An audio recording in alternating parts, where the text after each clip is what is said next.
Al Qaeda से जुड़ा AQIS क्या है, जिसने 4 राज्यों में हमले की धमकी दी? कैसे करता है या टारगेटेड किलिंग? पैगंबर मोहम्मद पर बीजेपी नेता नुपुर शर्मा के दिए विवादित बयान के बाद आतंकी संगठन अल-कायदा के दक्षिण एशिया इलाके के सहयोगी AQIS ने भारत में आत्मघाती हमले की धमकी दी है। AQIS ने 6 जून को जारी अपने लेटर में पैगंबर मोहम्मद के अपमान का बदला लेने की धमकी देते हुए दिल्ली, मुंबई, उत्तर प्रदेश और गुजरात में आत्मघाती हमले की धमकी दी। पिछले कुछ महीनों के दौरान AQIS के कई आतंकी गिरफ्तार हो चुके हैं, जो आतंकी हमले करने और भारत में अपना नेटवर्क विस्तार करने की फिराक में थे। ऐसे में चलिए जानते हैं कि आखिर क्या है आतंकी संगठन AQIS, कहां ऑपरेट करता है AQIS, भारत को है इस आतंकी संगठन से कितना खतरा। अपनी धमकी में AQIS ने कहा, हमें अपने पैगंबर की गरिमा के लिए लड़ना चाहिए, हमें दूसरों से अपने पैगंबर के सम्मान के लिए लड़ने और मरने का आग्रह करना चाहिए, हमें उन लोगों को मारना चाहिए जो हमारा अपमान करते हैं, हमें अपने शरीर और अपने बच्चों के शरीर के साथ विस्फोटकों को बांधना चाहिए ताकि उन लोगों को उड़ा सके जो हमारे पैगंबर का अपमान करने की हिम्मत करते हैं। AQIS ने अपने लेटर में टीवी पर पैगंबर मोहम्मद को लेकर विवादित बयान देने का जिक्र किया है, लेकिन बीजेपी नेता नुपुर शर्मा का नाम मेंशन नहीं किया है।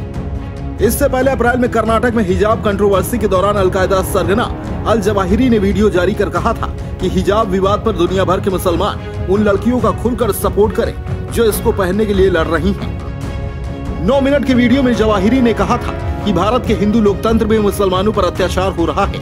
उसने मुसलमानों को इस उत्पीड़न का जवाब देने को कहा था।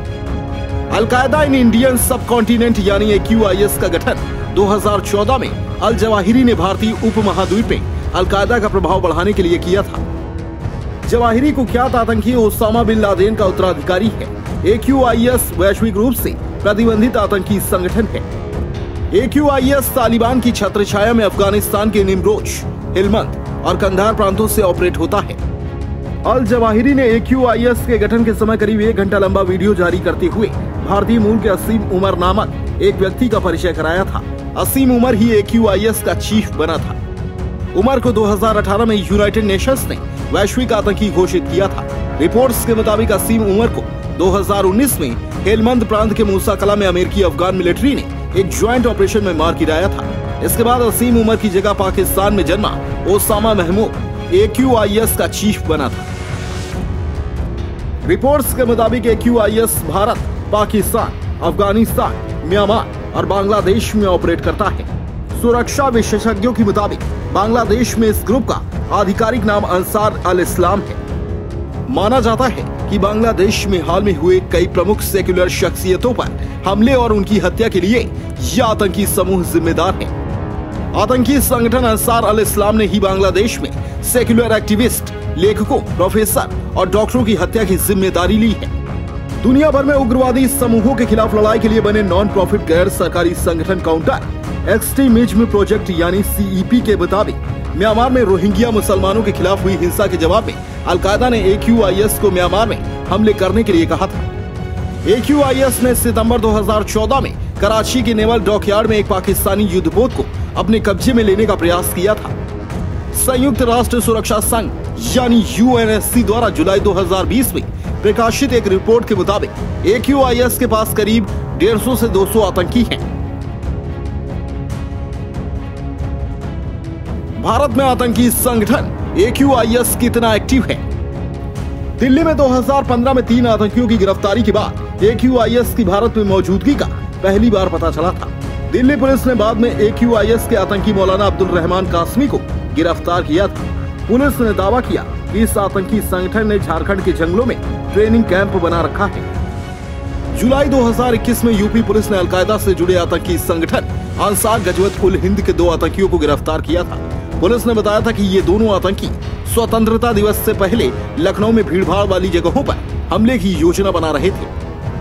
अक्टूबर 2021 में नेशनल इन्वेस्टिगेशन एजेंसी यानी NIA ने भारत में प्रतिबंधित आतंकवादी संगठन की एक्टिविटी रोकने के लिए एक कथित AQIS आतंकी के खिलाफ चार्जशीट दायर की थी। एनआईए ने पश्चिम बंगाल के मुर्शिदाबाद के अबू सुफियान पर एक्सक्लूसिव सब्सटेंस एक्ट की धाराओं के तहत केस दर्ज किया था।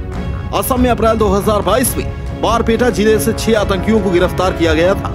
इन लोगों पर बारपेटा जिले को अलकायदा और उससे संबंधित संगठन की गैर कानूनी गतिविधियों का बेस बनाने का आरोप था। इसके बाद असम के मुख्यमंत्री हेमंत बिस्वा शर्मा ने राज्य से आतंकी नेटवर्क को खत्म करने के लिए कड़े कदम उठाने के आदेश दिए। असम के डीजीपी भास्कर ज्योति महंता ने एक बातचीत में कहा था, इन सभी आतंकियों के लीडर बांग्लादेश के हैं। हम पहले ही अनौपचारिक रूप से इस मामले को बांग्लादेश सरकार के साथ उठा चुके हैं। साथ ही हम इस मामले को जल्द ही इंटरपोल के जरिए भी उठाएंगे। 2020 में एक टॉप काउंटर टेररिज्म अफसर ने अमेरिकी सांसदों को बताया था कि AQIS छोटे स्तर पर आतंकी हमला करने में सक्षम है। नेशनल काउंटर टेररिज्म सेंटर के निदेशक क्रिस्टोफर मिलर ने अमेरिकी सीनेट की एक कमेटी को बताया था कि 2019 में अमेरिकी हमले में AQIS प्रमुख असीम उमर के मारे जाने के साथ ही साउथ एशिया में यह आतंकी संगठन कमजोर पड़ गया है। अभी भी यह छोटे पैमाने पर क्षेत्रीय हमले कर सकता है। हालांकि एक्सपर्ट्स भारतीय उपमहाद्वीप में AQIS और अलकायदा के खतरे को कमतर आंकते हैं। India institute for conflict management के अजय साहनी कहते हैं कि अलकायदा ने पहली बार 1996 में टारगेट के रूप में भारत का नाम लिया था। उस वक्त ओसामा बिन लादेन ने जम्मू कश्मीर और असम दोनों का नाम लिया था। इसके बाद भी आतंकी संगठन इन दोनों राज्यों में कोई बड़ी घटना को अंजाम नहीं दे पाया है।